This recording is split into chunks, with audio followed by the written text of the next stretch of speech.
first day of African American history. We are a very proud heritage and of very proud heritage, and today is the most awesome day I think that this year will bring to us, and the significance of having this day in this month celebrating the launching of the Gandhi King Center for Non-Violence. Can't get any better than that. Let's give ourselves a hand for that.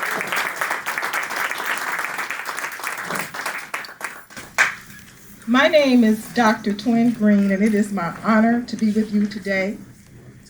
I am the founder, president, and CEO of the Lincoln Option Center. The Lincoln Option Center is a leading community mental health center serving the Southland Cook County region as well as Chicago. The significance of this day and my personal experience with the community of Englewood is that I am a product of Englewood. When I was born to this community. I was born on 66 in May in the Englewood community. And my family decided, because the community was changing, to move us to the new community of Morgan Park in 1967. But because my family moved its residents, there was still community heritage and family heritage in the community of Englewood on 65th and Low. And that is where I had the opportunity to grow up at the age of 10 years old, going to 63rd and Halsted to shop. And that was the most exciting time for me. Every summer for 2 weeks, I was given the opportunity to come back to my grandmother's house and my aunt Roberta's house and walk and sashay up to 63rd and Halsted by myself without fear of being robbed, raped, or anything else, and shop at Goldblatt, Sears, Three Sisters, and watch my father come and get his suits made at Rab Taylor. Any man that dressed well during that time, they had tailor-made suits, and they got those made for them on 63rd Street, which was a very vibrant retail court of Englewood. So there are some great roots in Englewood. Englewood is a community that still has pride. And the launching of the Gandhi King Center for Nonviolence is going to give us the opportunity to have resources come back to the Englewood community and breathe. And I want you to say that with me. Englewood can now breathe. Let's say that. Englewood can now breathe. There have been so many opportunities, businesses and the like, that have come to Englewood with the intent to do very, very well. And then the air would go out and deflate. But not the Gandhi King Center for Nonviolence. The resources that are going to come to this Englewood community are not going to deflate. We're going to give people of Englewood the opportunity to stabilize, to be able to receive the civil and economic rights that they deserve to have. I am so happy. We have a wonderful agenda to present to you. We've got some wonderful people here today, and I want you to sit back, relax, and enjoy this program. And I would like to say to the speakers that are going to come after me, please be mindful of the time. We're not in church today. So let's say what we have to say it well, and let the next presenter come behind you and give everyone an opportunity to enjoy what you have to say and remember what you're saying. Okay? Thank you.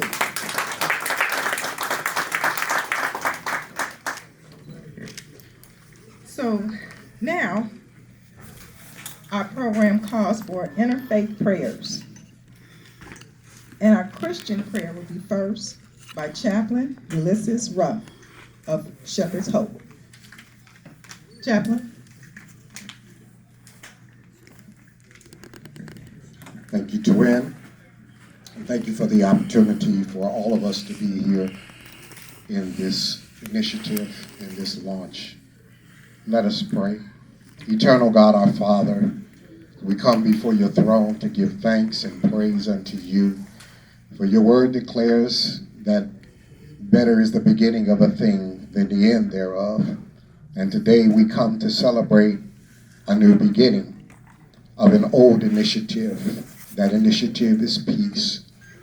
And God, it is even now that we recognize Mahatma Gandhi and Dr. Martin Luther King in a time that is so pivotal for our nation, as we recognize that there is trouble on every hand, there's conflict. But as Mahatma Gandhi said, peace is not the absence of conflict, but the ability to cope with it. As we deal with injustice, and Dr. King said that injustice anywhere is a threat to peace everywhere. So God, we thank you even now for cooperation and not competition, even among those who want to bring peace. We speak the holy word peace. And as we celebrate this new initiative, as we celebrate birthdays, as we celebrated Dr. King's birthday on January the 15th, we celebrated even the birth of the Prince of Peace on December 25th. And so we again celebrate as we consider the peace that passes all understanding. We thank you for now bringing prosperity and bringing cooperation through strategies, through initiatives, and through understanding that there will be peace in the community and that we will work together as one to push the kingdom. In Jesus' name I pray. Amen. And amen. Thank you for that powerful prayer, Chaplain. Next, we'll have Islamic prayer is Dion. Good afternoon. Good afternoon. I'll be leading you in the Islamic prayer called the Al-Fatiha. Allahu Akbar, Allahu Akbar. Allahu Akbar, Allahu Akbar. Ashhadu an la ilaha illallah. Ashhadu an la ilaha illallah. Ashhadu anna Muhammad Rasulullah.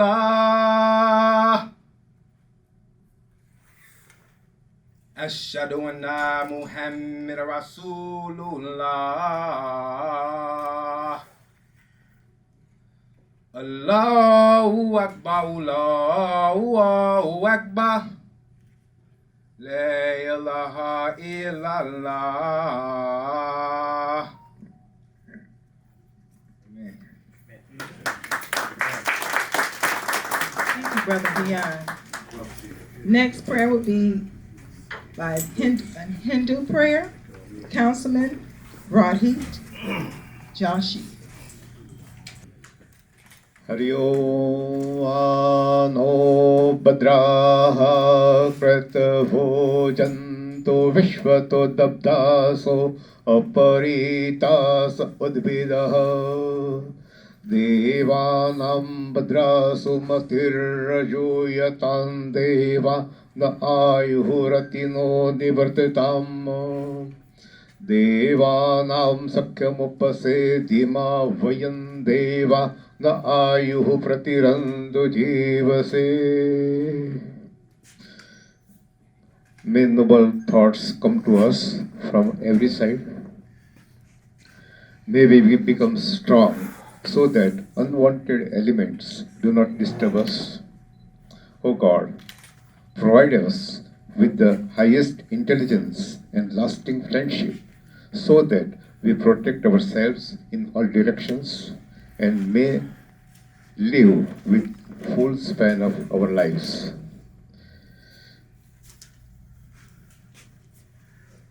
The prayer says everything. We have to get the peace in our mind. Just 3 sentences I will tell you. To get the peace in your mind, you have to make commitments, 3 commitments with your life. Just, I will not be angry, I'll be honest, and I will be helpful to the living entity. And that will you get the peace within you, and that you can spread out everywhere. Thank you.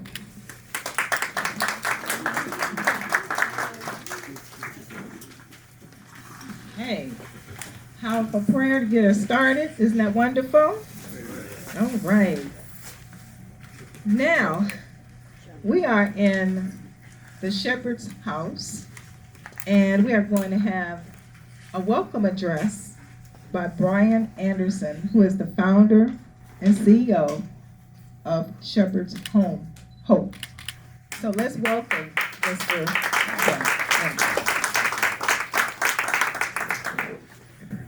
I'd like to welcome you all to the center of Chicago and Englewood, and thank Tony Preckwinkle for being with us today.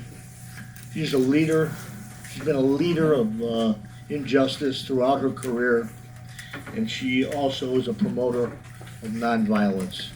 We are so happy to have her with us today on this joyous occasion. I'd also like to thank Neil Patel of MedStar and Discount Tire for their partnership with us on this journey. I'm Brian Anderson, the Executive Director of Shepherd's Hope, the owner and operator of the Center, Chicago and Englewood. Shepherd's Hope started its journey in this community in 2008, opened a food pantry in 2009, and we have been here ever since. The beginning of the journey, we were in a small 1,000 square foot bungalow at 5732 South Low, and we served approximately 250 people a week. Today at this building here, through our food pantry and feeding center, we serve 5,000 to 6,000 people a week here. We have 18 other ministries that we partner with, and they range from after-school programs, daycare, to medical clinics, mental health services, to boots on the ground, which are outreach ministries, to sewing classes, to basketball clinics every day, where we serve the community by interfacing with the youth and the teenagers in this community through Basketball by Blue. And we also have a 3 churches in the building, and we're and this, I just want to preempt that we started this ministry by feeding one homeless person, a homemade lunch, and it blossomed into this because of our obedience to doing that. We are looking forward to this journey with Dr. VJ, the Gandhi King Center for Nonviolence. It falls into what we've been working on for the past 2 years, and what we call the Healing Englewood program, where we go out and build relationships with the community, number one. Second, we go out and we're going to round up all the teenagers and youth and young adults in this community for Friday night events every Friday night, where we'll have guest speakers, movies, and on every 4th Friday we'll get together with people who were gang leaders, gang bangers, drug dealers, and victims of violence who've turned their lives over to the Lord, and to share their story. And then they will have a question and answer session afterwards. And also have a refreshments where we bring our 18 ministries down to meet the children and the adults in the neighborhood and take them, hopefully develop relationships so they have somebody to go to other than the gangs in the community. We also have our part of that program is vocational attributes, where we're going to be teaching carpentry, electrical, and plumbing to youth and to young adults and teenagers in the community. And then the third step is we're going to be teaching what we call health through food, where we'll be teaching people how to hydroponic farm and how to build a hydroponic farm and to raise their own fresh produce, as well as what we call culinary health, where we teach people how to cook food so they can stay healthy through food instead of relying on big pharma and the doctors every other week. And that is an exciting program, and it fits right into what we're doing with the Gandhi King initiative, so we can keep these kids off the streets and the violence will be limited through that. So I'd like to welcome all of you, and I'm going to turn it over to the MC.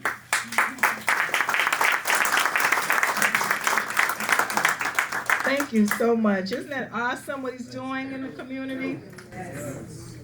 So now we will go on and have opening remarks by Brother R. Rahim. Yeah. Founding member. The Greens, say who it is. Founding Director, Midwest Coalition to Stop Violence. Can't get any better than that in the Englewood community. Thank you. I don't need a mic. I don't need a mic. I want to first thank God for being here. Thank God for you all being here. I want to honor my Cook County Board President, Tony Pinkwood, for being here. I'm delighted to see her here, like I see her everywhere else. She's on the move. Delighted for all of you all. And I'll ask you a question before I get started. Are y'all cars safe outside? It is now. Yes. It is now. This is Englewood. If you know anything about Englewood, it's not the best place to live at. Got a lot of bad stigma on Englewood. But it takes people like myself, the man back to the black fez, can you babe? That man right here, Broken Wings, Eric Wilkins, young man like this young man right here, who are you? My name is Dion Harden, the founder of the You Break It, You Fix It Foundation. You break it, you fix it. These people have been victims of a lot of things. But right now, these people are doing a whole lot to fix the problem that's missed about here. These ones you don't hear about at all. These are the men that fight for you when you sleep. When violence go on, they holler about go get the police, get the first responders. These men, a phone call to another person gets the job done. They're just in the trenches. I'll talk about that. So if you give me a moment, these guys will have something to say to you all, and that is my remark. Thank you. Good afternoon again. Like I said, my name is Dion Harden. I'm the founder of the You Break It, You Fix It Foundation. Well, good evening again, or good afternoon again. Good afternoon. I'm Dion Harden, the founder of the You Break It, You Fix It Foundation, which is a community organization that's designed around ex-convicts like myself who spent the majority of our youth destroying the community. But now we're taking the initiative to fix what we broke. We're no longer relying on outside sources to fix the problems that we create. If we break them, we fix them. That's why I named it the You Break It, You Fix It Foundation. And under the tutelage and the mentorship of the Midwest Coalition, we've been doing a great job in the community. And we're going to use this school as the hub for change in not just Englewood, but all over the city. And we thank you guys for coming out, and we look forward to working with you. Peace. I'm one who don't need a microphone either. First of all, I want to give praise due to Allah, who is the author, creating governor of the world, almighty, eternal, and incomprehensible. I want to give praise due to God for this session of the King and Gandhi, manifestation of love. We are fighting every day to deal with society in a way that can't be told in words. We are on the battlefield. We don't give in and we don't give up. We haven't asked for anything because we're learning to love instead of hate. So I just want to give honor to all the distinguished guests that's here. And I trust that what we bring out of here is the uplifting of fallen humanity. But I do have one thing to say.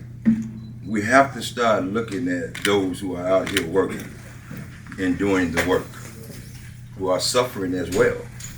I don't work for anybody. I work for the streets. I work to clean up my brothers because I was once in the streets. I'm not a pointer, I'm a guider. And I trust many of you are. So I want to just thank the Creator for King and Gandhi. Non-violent is the way. We have to learn that though. And we have to have a society that produces that. We cannot say one thing and demonstrate something contrary. Thank you, and may God continue to bless you and hold fast your time.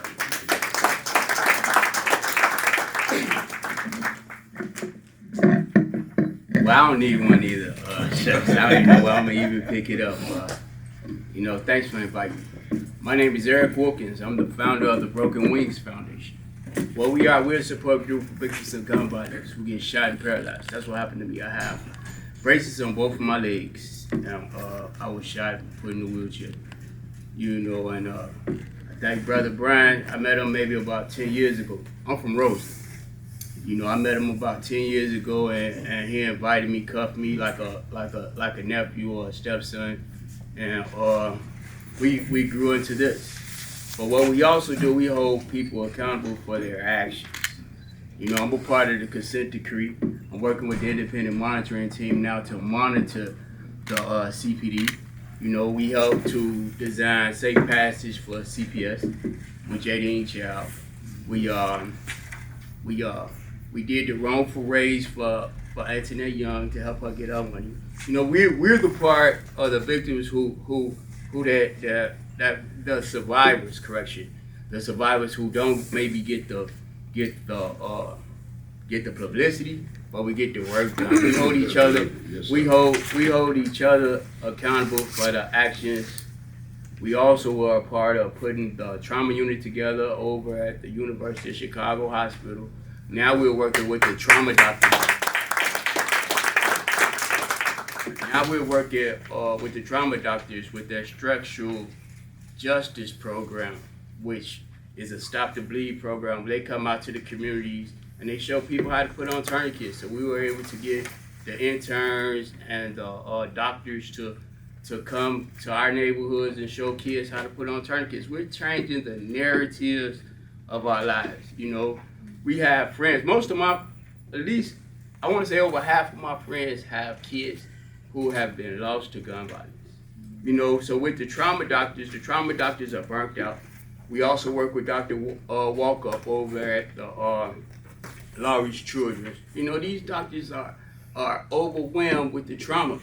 So we're trying to find a position where they can help us, we can help us. You guys can help us. And it's working. Look at this facility. It started from a dream. I did the walkthrough when he was just talking about buying it. Now it's up and running. So this could be the mecca to start, not the hub to start, not just here, but for all the city, all the different little spots in the city. We have too many schools that were closed down in 2012 that are not being revamped. And this is one of the schools that I can say it was worth it. Because the community here is standing up together and they're talking. They're putting the neighbor back into the neighborhood here. Thank you.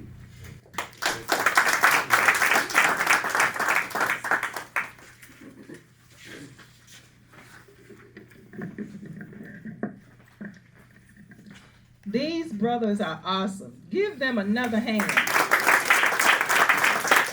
Doing it in the community, for the community. We are going to be Where is my little jewel?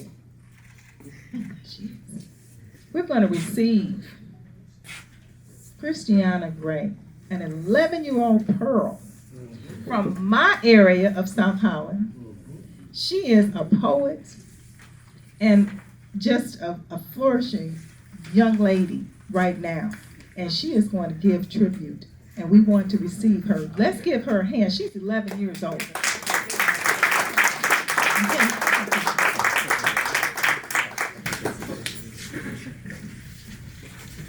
Hi, I am Christiana Gray, and I am hyena happy, peacock proud, and elephant elated to be here with all of you distinguished guests.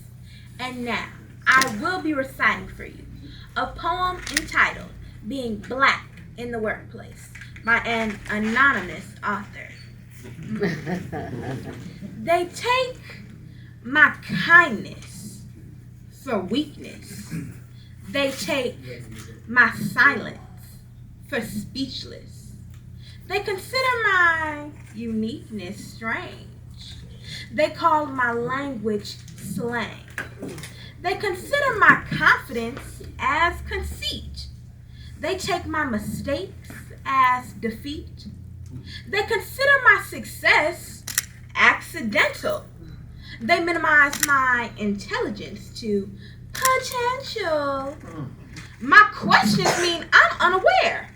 Any advancement is somehow unfair. Any praise is preferential treatment.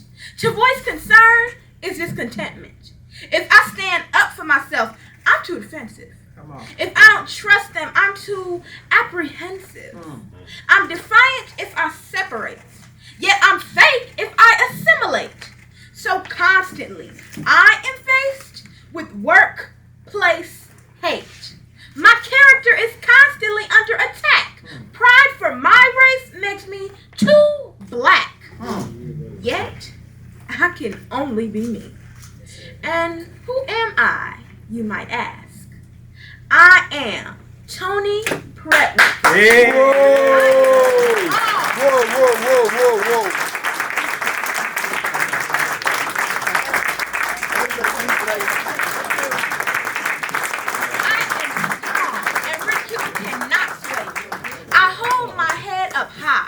Proudly proclaiming my uniqueness.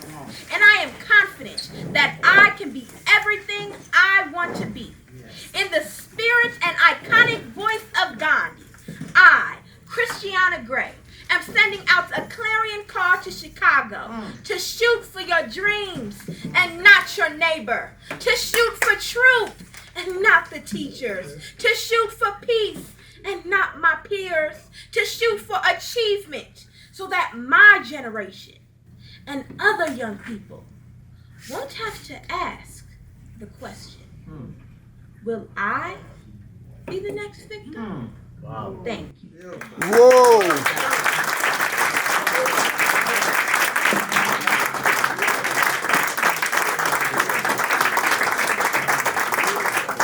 Can you come, please? Madam, please. Can you come, Bida, please? How powerful was that? Hello, Dr. DJ. Young, vibrant, just awesome. Just awesome. Okay. So we're going to continue on with our agenda and our program because we know that you have more things to do today. So with that being said, the next speakers that come up, remember, short, concise, and powerful, okay? So next, we're going to have Dr. Sriram Santi, ophthalmologist, Vice President of Gandhi Memorial Foundation in Skokie. He will be presenting on deep insights into the Gandhi King legacy. Dr. Santi.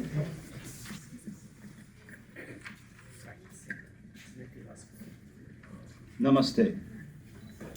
Greetings from Indians abroad in USA. I used to think when I coming onto the stage that we are very insecure. But after listening to Christiana Gray, I know future is beautiful wonderful and grateful. I'm here to talk about the Gandhi King connection, or the bridge between two generations. Right now, we are in the 5th generation of Gandhi, by chronologically speaking, and Gandhi is fading away from the face of the world because of different reasons. Now it is time to think. Right now we have a trinity in the peace of non-violence movement started by Gandhi, Martin Luther King Jr. in USA, and Nelson Mandela in South Africa. As we all know, I want to relate to one historical incident, Madam Preckwinkle. On June 7th, 1893, at 9 p.m., on a Wednesday, Mohandas Gandhi was evicted from the first-class compartment because he was colored. Remember the date, June 7th, 1893, 9 p.m. on a Wednesday. He came there to defend a case between two Indian brothers who are businessmen because he knows their mother tongue and he is a lawyer trained in Britain, so he was brought over to deal with that case. And he was traveling from Durban to Pretoria. And on the way, he was given first-class ticket because he's a British trained lawyer. Then, you know what happened. Mohandas Gandhi was thrown out of the compartment because he was colored.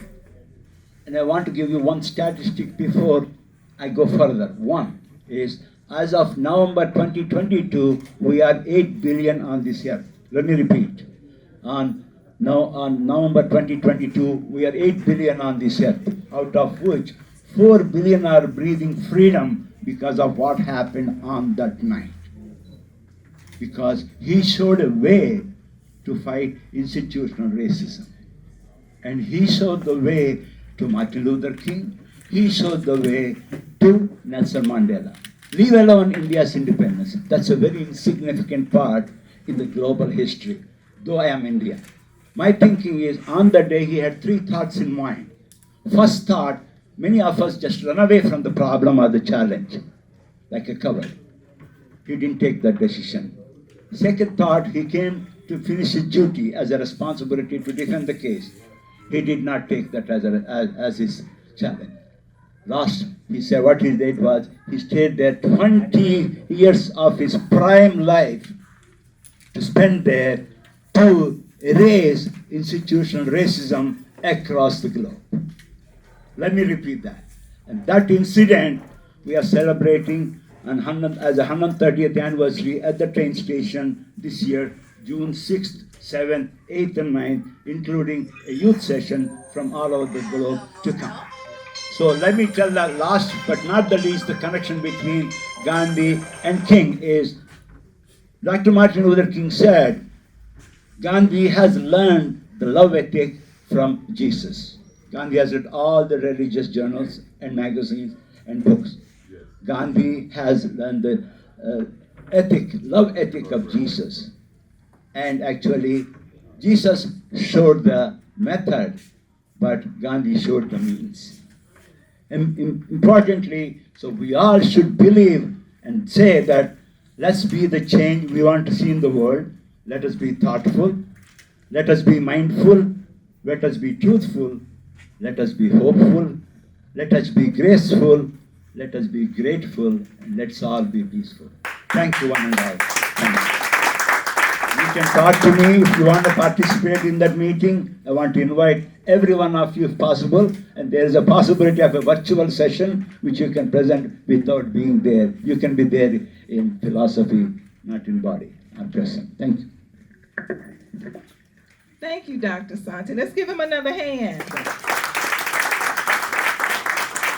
So now we will have Mr. Donald Dew, CEO of Habilitative Systems in Chicago. He will come and he will present his perspective of the plague of violence in Chicago's Englewood area and the west side of Chicago. But before he comes, I want to tell you, Donald Dew is the CEO of Habilitative Systems, which is a vital Chicago-based behavioral health and human services organization, providing programs and services for thousands of children and families with special needs. And he is my friend, so I want you to welcome him greatly. Donna.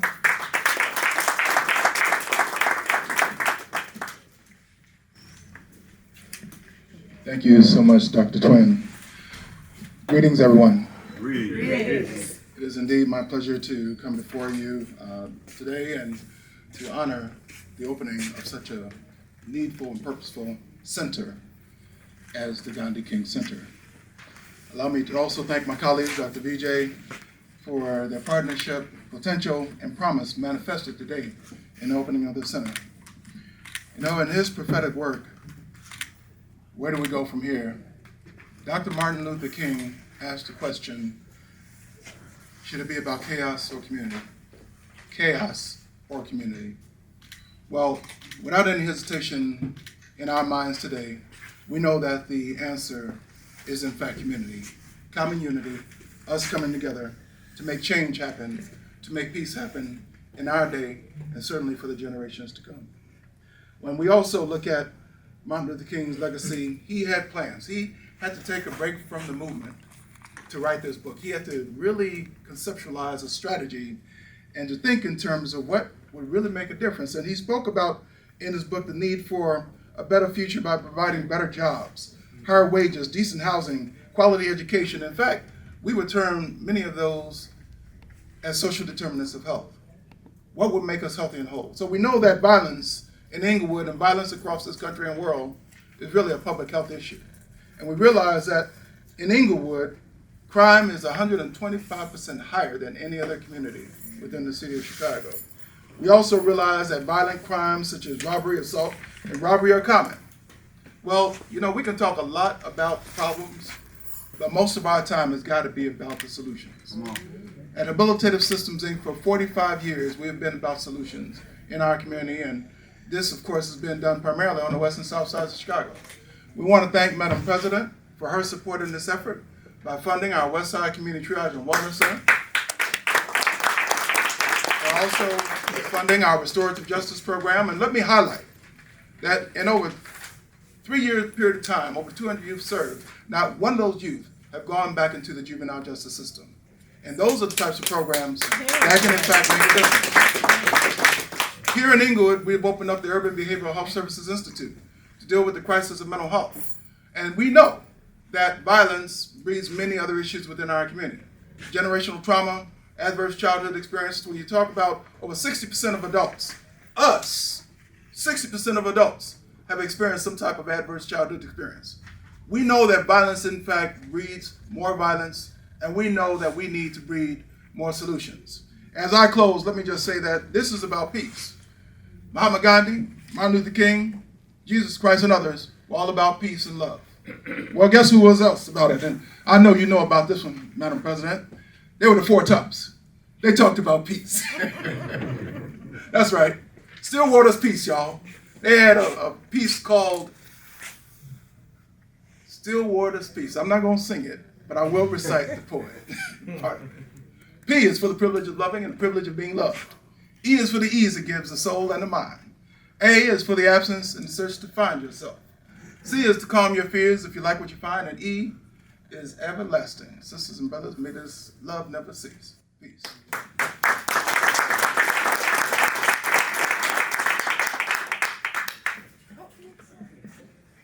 Thank you, Donald.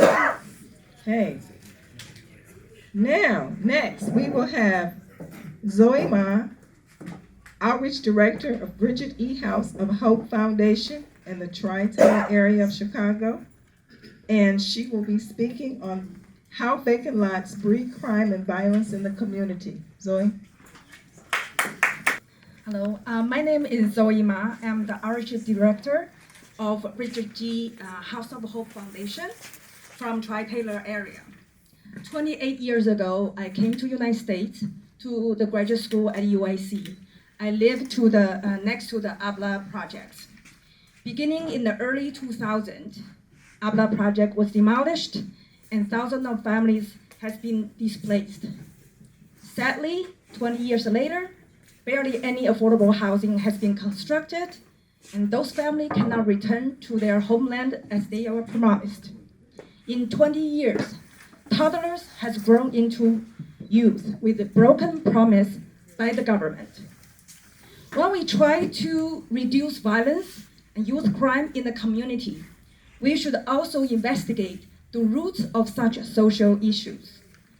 The poverty and the lack of decent living environment in this neighborhood cause mental stress to today's youth and contribute to their violent behavior. Driving in the south side and west side, what strikes me most is the prevalence of vacant lots. Being a sociologist by training and real estate professional, I want to stress here, the vacant lots are the cancer of Chicago. Chicago housing market is being manipulated by the ownership of 15,000 vacant lots by the city of Chicago. Those vacant lots deplete the black property values and perpetuate poverty in the south side and west side. Our organization advocates to train people in the south side and west side neighborhood to be mini developers of those vacant lots into affordable home ownership, so our inner city youth can grow up in decent home just like their peers living in the suburbs.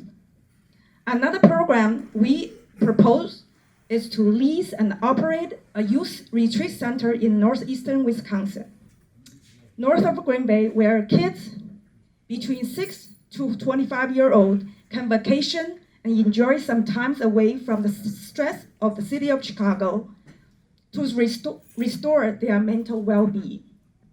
I thank the Gandhi King Center for Non-Violence to order this event.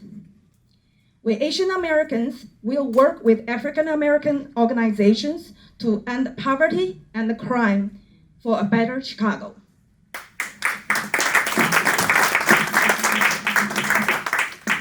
Thank you, Zoe. All right, we are moving along. Next, we will have Dr. Abba Agawo, Chief Medical Officer of Humboldt Park Health in Chicago, speaking on how health inequity contributes to violence and crime. Thank you. Madam President, distinguished guests, ladies and gentlemen. I want to say I actually had some remarks prepared, but I can't use them after hearing Christiana Gray. So I'm going to change everything, and here's what I want to say. You know, as the Chief Medical Officer, I'm a physician, as Chief Medical Officer at Humboldt Park Health, it's my responsibility to lead the diversity, equity, and inclusivity efforts. I want to say I've been working on this for the last 2+ years, how to bring diversity, inclusivity, and equity in our workplace. Nothing that I have done has been as good as the poem recited by Christiana Gray. I think you could be the role model for our workforce, and I would invite Christiana, if you are still here, to talk to our staff what diversity, equity, and inclusivity truly means. So thank you for that. I talk about social determinants of health, food, housing security. Nothing is as good as the example showed to us today by Shepherd's Hope in their food pantry and what they are doing for this community. We talk about accountability and making a change. Nothing is more powerful than what I heard from You Break It, You Fix It, and the Broken Wings, and what they are doing by leading us by example. So I'm truly humbled, I'm truly inspired before I even can say anything. It's a great initiative, the Gandhi King Center for Non-Violence. It commemorates two of the greatest impact makers, thinkers, people who changed the course of history, who led their people from the most formidable forces of oppression, but not through armies, not through weapons, but that most potent weapon, which is non-violence and love. As I think of what's going on around us, and I was listening to everyone, the violence is not only guns and shootings and murders and wars. The violence is also poverty, and hunger and inequities in health and inequities in health outcome, inequities in access to housing, inequities in being able to see a doctor. And that's the kind of violence I want to partner with you all in eliminating here through eliminating health disparities. And it's real. It costs lives, it costs money. If you look at the life expectancy between the Loop and Englewood, you go back 7 decades in time. I drove from the Loop to here. I drove 2 decades in time just in a matter of 20 minutes. The life expectancy in Englewood is about what life expectancy was in the rest of the country or in affluent neighborhoods 7 decades ago. We cannot afford that. It costs us as a country $230 billion because some of our citizens do not have the same quality of health outcomes. We cannot afford that anymore. I think you mentioned I'm a doctor. It hurts me to say, but only 20% of a community and a person's health is influenced by what we do directly as a doctor, as hospitals. Rest 80% is what is being done here today. The social determinants of health, the behavior, the safety, the access to food, the housing, the economic stability. And that's what you are doing. Chair of the Bethel Mennonite Community Church of Chicago and a dentist. See her pretty smile? If you need some work done, go see her. She will be speaking on inadequate affordable housing and food insecurity spikes, violence, and crime in Chicago. How that happens. Dr. Sewell. Good afternoon, everyone. Good afternoon. I was so pleased when I heard that the Gandhi King Center for Non-Violence was being opened here in Englewood. My father was a pastor. He's gone on to be with God now, but his first church was just a few blocks from here, Englewood Mennonite Church on 68th and Green. My husband and I now serve in the Avila community on 14th, just off 14th and Ashland. And looking back, I was about maybe 7 or 8 years old when my father was pastoring in Englewood. And I remember a very peaceful time, a time when we could go out and play. We could visit people in the community, no fear of violence around us. At least we weren't aware of it. But, being on the west side, some 40, 50 years later, I've been very acutely aware of the violence that goes on in our community. It's changing some now, but we lost many of our members' children to violence right in front of our church doorsteps. And it was very painful. Guns have no power, but the people behind them do.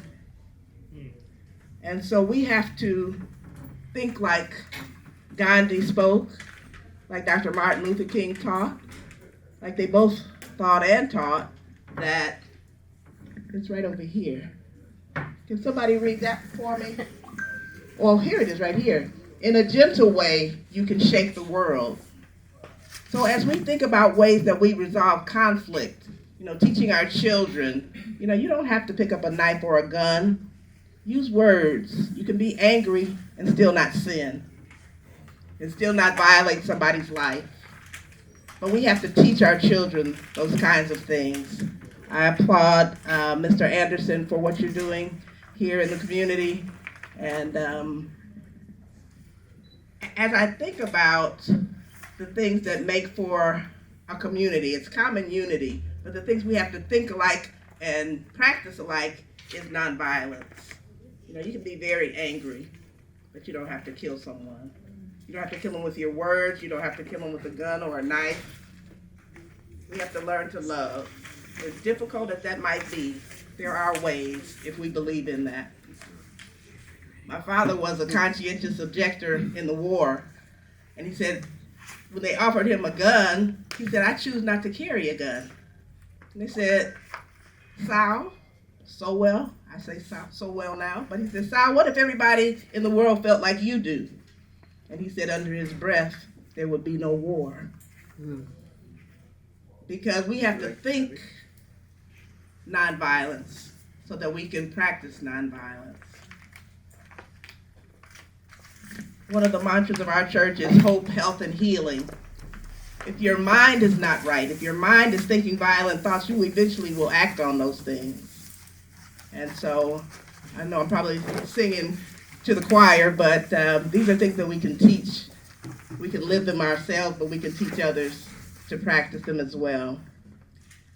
So I just want to say I'm very happy for what I'm seeing here, and we would like to see this spread among other communities. Started on the south side here in Englewood. I'm now on the west side. And the things that are human rights, I say human rights, are housing, healthy foods, not just food, not just junk food, but food that can nourish the body, because when the body is nourished, so is the mind.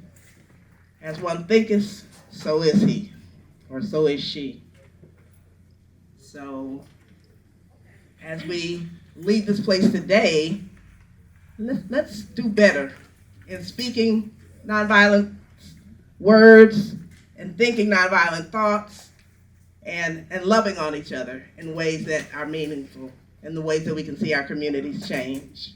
Can we do that? Yes. Yes. All right. Thank you, Dr. Sowell. So our last speaker is Blue Pacheco. Who's going to say it right? Basketball by Blue, who has a basketball program right here in this facility. And he will be speaking on engaging neighborhood students and youth. Good afternoon, everyone. Thank you for being here today. Thank you for everyone at this table. Appreciate the opportunity to speak today. And for me, well, really, I've been operating this building now for the last 3-4 years. So I actually have a program called 3B, Basketball by Blue. And it's a basketball program not just for children as young as 3, 4, 5 years old, but we actually have a lot of collegiate athletes that come out here. We have a lot of professional athletes that come work with me as well. And basketball has always been an outlet for myself. It's always been an outlet for a lot of youth in Chicago, considering a lot of people call it the Mecca of basketball. And it's just another way to engage them, another way to reach them, another way to just keep them, off the streets and give them a safe place to be. And we have worked together for many common community issues and on many common community issues. We started the Citizens Action Alliance of Behavioral Health with the support of MedStar Lab, headed by Mr. Neil Patel. Then we went on to several other initiatives. It's heroic, but it's historic that we are here today celebrating during the first day of African American history. I said that in my opening and you all didn't respond. Are we not in this room representing the African American culture? Yo. Well, act like we are. Come to yourself. Didn't I dress up for the event? Yes. So, launching the first Gandhi King Center for Nonviolence is truly an inaugural event in this community. This has taken a lot of work, a lot of prayers, a lot of collaborating together. 12 organizations have come together to make sure that we are able to breathe resources into Englewood. And I think, if I'm not wrong, this Gandhi King Center is the first in the whole North America. There are several Gandhi Peace Institutes, there are several King Institutes, several Gandhi King chairs, but no single Gandhi King Center specifically dedicated for nonviolence. I'm going to pivot here for a minute because I want to give some shout out here. And I will vividly remember when Dr. Vijay and I first met and how he, as graceful as he is, affectionately he calls Miss Toni Prewinkle the Iron Lady of America. And I think she holds that title. She holds that title very, very well. And only Dr. Vijay can get away with saying that and know from his heart. And she can receive it respectfully. there are a lot of accolades that I can talk about on Dr. VJ. But I know one thing for sure, he is a visionary. He is a very spiritual person. And he is able to bring people to the table to talk. He is able to bring leaders to the table to listen, and then others will come. That's why our dear Cook County Board President, Toni Preckwinkle, is here today, and she has been here all this time. She has not gotten up. She has not left, because she is rooted in Cook County. This is her whole area, and she has worked tirelessly to make sure that Cook County gets what it needs. And she is here committing herself and her office and all the resources that she has to make sure that this Gandhi King Center for Nonviolence is able to do what it is visioned to do by Dr. VJ Pavaka. So I am so excited to be the person to have Dr. VJ to come to the podium and give his presidential address to all of us. Dr. VJ. Good afternoon, everybody. Good afternoon. Thank you, Dr. Twin Green, for those wonderful remarks. We are running behind time. I'd like to quickly tell you all what the Gandhi King Center for Nonviolence is a collaborative initiative of 15 different institutions. It will be housed in this center, the Shepherd's Hope, and we'll be planning to work very closely with Brother Rahim and the Midwest Coalition to Stop Violence, and they are the ones, like you heard from him, who do every day-to-day mediation, crisis intervention. In addition to that, we plan to have meditation classes, yoga classes, wellness screenings. We address the health inequity and also the food inequity issue, which Brian Anderson, the founder and CEO of Shepherd Hope, is very dearly passionate about. We launched today for the first time a 14-foot mobile community food pantry. And this food pantry, which is the brainchild of Brian Anderson, and he has been talking about for 2 years. We got funding from Discount Tire, who gave us $40,000. And it's going to be supported by MedStar, because today is also February 1st, 2023 is MedStar's 22nd anniversary. And the two brothers, Neil and Raj Patel, when they took it over in 2000, and they wanted to do something special for the community for Englewood and Chicago. In December of 2022, they did launch the MedStar Golden Diners, Gourmet Diners program in Donald Dew's HSI, 2 senior centers, Enola Dew, and for 100 senior citizens. Every month, the last Friday of the month, MedStar provides a gourmet dining experience for the citizens at the senior centers. It's not just one time a year, but they're doing it throughout the year. So please give it up to the MedStar, and they are one of the largest minority-owned laboratory, and their motto is giving back to the community. They serve over 800 clinics today, and they are growing, and they have about 400 employees, and 85% of them are Black. So that's a special thing. And Neil and Raj wanted to do something special for Black History Month and for commemorating the 22nd anniversary. And so we decided to launch the Gandhi King Center for Nonviolence today. And we got cooperation from everybody put together. And we were thinking, who should launch this project? We have a meeting together, Brian Anderson, Brother Rahim, all of us, Mr. Barack also was there with us, and we think should we invite the governor, the mayor, but we all decided we should have somebody who really believes and acts the talk of the principles of Gandhi and King, and that's none other than the Iron Lady of America, who's with us, the charming, vibrant, and dynamic president of the Cook County Board, Ms. Toni Preckwinkle. She has had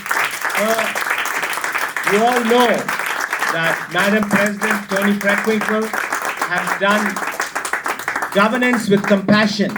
She had brought physical stability to get a job.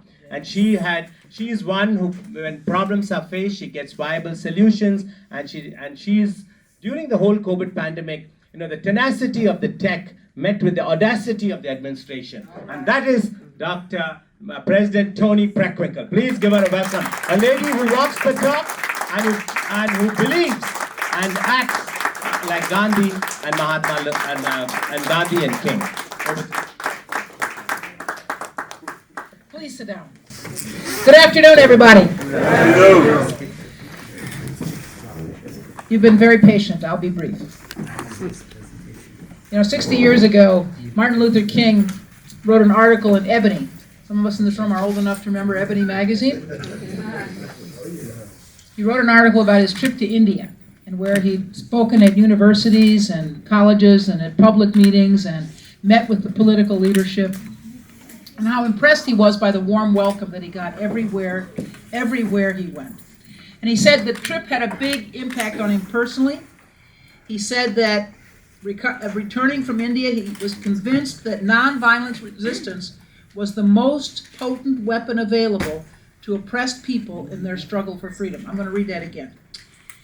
Nonviolent resistance was the most potent weapon available to oppressed people in their struggle for freedom. So there's a connection between Martin Luther King and his good work in this country to challenge us to meet the ideal of equality for all, and India, because he took as his mentor and his philosophical kind of bedrock, Mahatma Gandhi.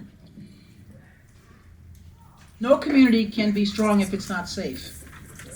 And we have some real challenges in Chicago because many people in our neighborhoods do not feel safe.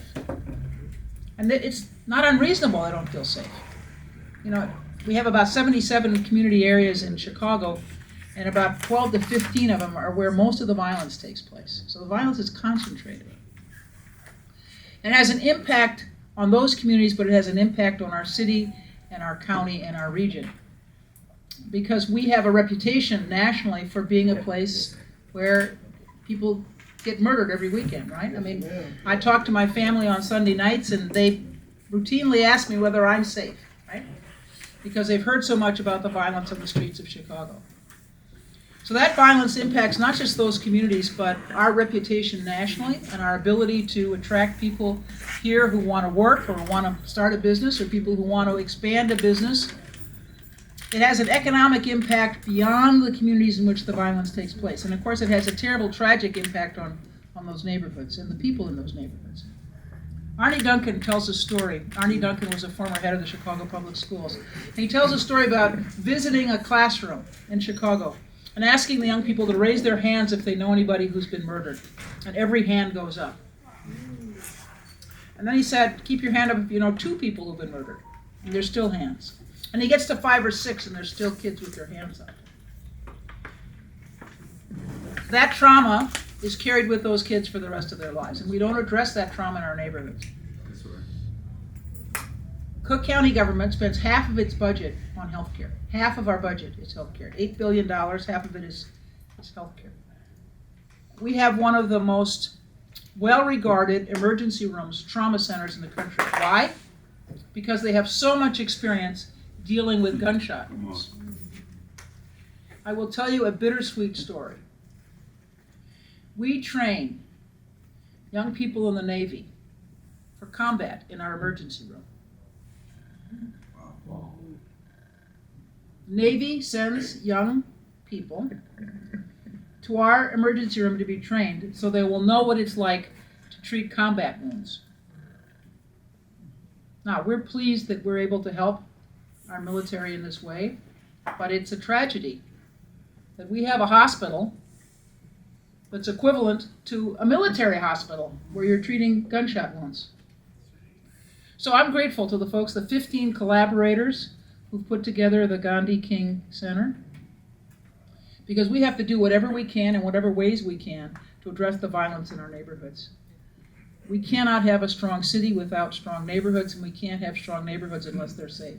So thank you all for the good work you're doing.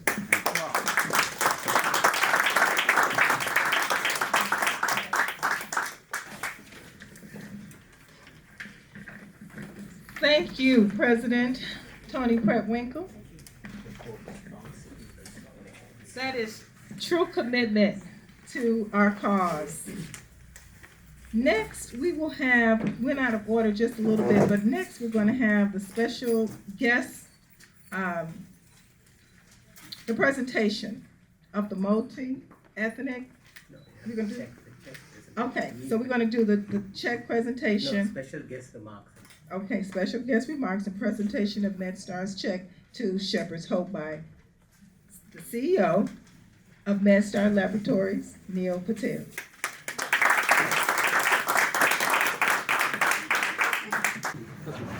President Tony Preckwinkle and friends, I am happy to celebrate Black History Month along with all of you today.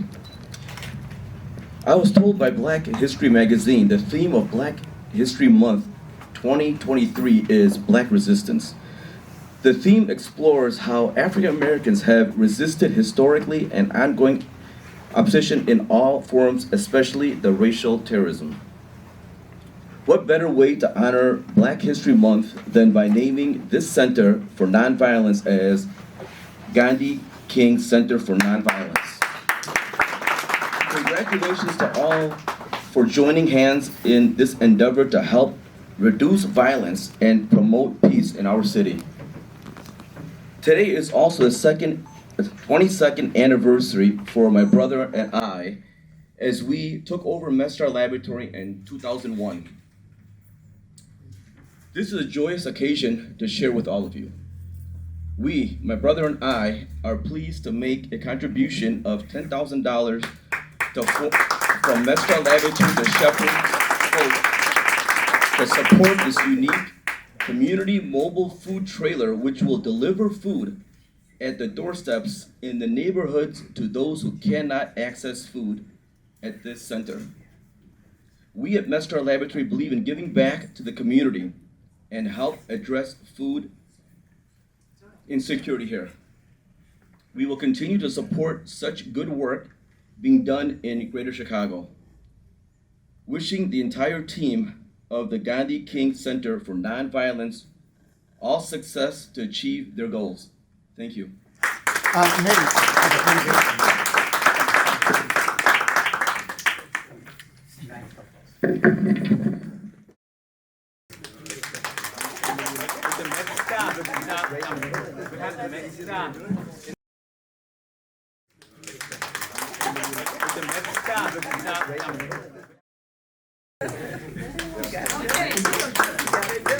So we have one more presentation.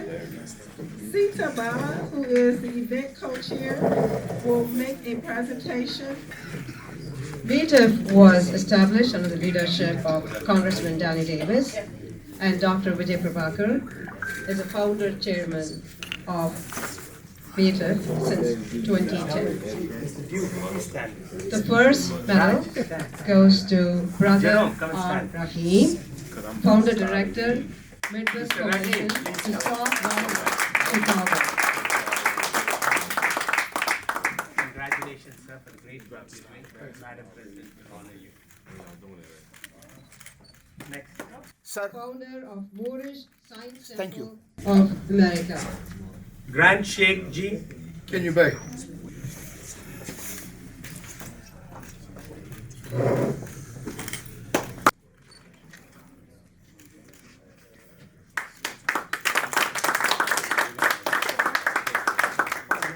Shaka Parak, president of the Marcus Garvey Institute.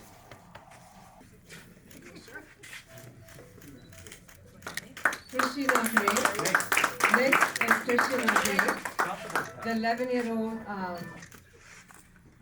student who recited a great poem this afternoon. She did a fantastic job.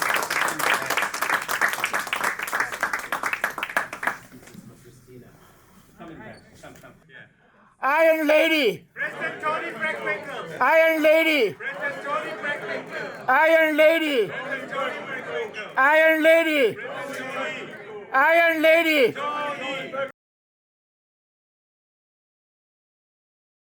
Thank you. Thank you very much.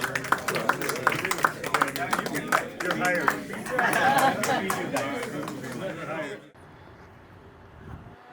Should we dance?